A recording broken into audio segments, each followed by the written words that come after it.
Saudi আরবে কর্মরত প্রবাসীদের জন্য খুলছে নতুন সম্ভাবনার পথ। এবার তারা তাদের আয়ের একটি অংশ সরাসরি সৌদিতে সঞ্চয় ও বিনিয়োগের সুযোগ পাবেন। সেই পথই খুলে দিচ্ছে public pension and savings programme. 2025 সালের প্রথম প্রান্তিকেই সৌদি আরবের সামাজিক বীমা ব্যবস্থায় নিবন্ধিত কর্মীর সংখ্যা ছিল প্রায় 1,28 লাখ, যার মধ্যে প্রায় 77% বিদেশি প্রবাসী শ্রমিক।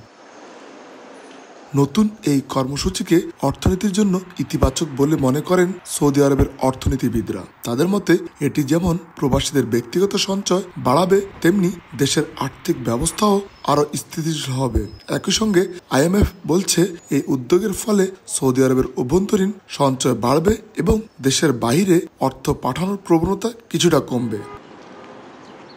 এই উদ্যোগকে সাধুবাদ জানিয়েছে বাংলাদেশি ব্যবসায়ীরা। তাদের মতে এই কর্মসূচি একদিকে ভবিষ্যৎ সুরক্ষা নিশ্চিত করবে, অন্যদিকে নিজ দেশের রেমিটেন্স প্রবাহ বজায় রাখতে সহায়তা করবে। যারা বিনিয়োগকারী হয়েছেন তারা যেমন সামাজিকভাবে এখানে তাদের মান বৃদ্ধি পেয়েছে, তেমন সৌদি আরবের অর্থনীতিকে তারা স্বাবলম্বী করেছেন এবং অর্থনীতিকে তারা ডেভেলপ করতেছেন এবং নিজের অর্থনীতিভাবে তারা অনেকটাই স্বাবলম্বী হয়েছেন এবং বাংলাদেশকে তারা রেমিটেন্সের মাধ্যমে দেশকে উন্নত করতেছে। সৌদি আরবের অর্থ মন্ত্রণালয়ের তথ্য অনুযায়ী 2024 সালে বিদেশি শ্রমিকরা দেশে পাঠিয়েছেন 144.2 বিলিয়ন সৌদি রিয়াল, যা আগের বছরের তুলনায় 14% বেশি। গত এক দশকে রেমিটেন্সের পরিমাণ পৌঁছেছে প্রায় 1.43 ট্রিলিয়ন রিয়াল।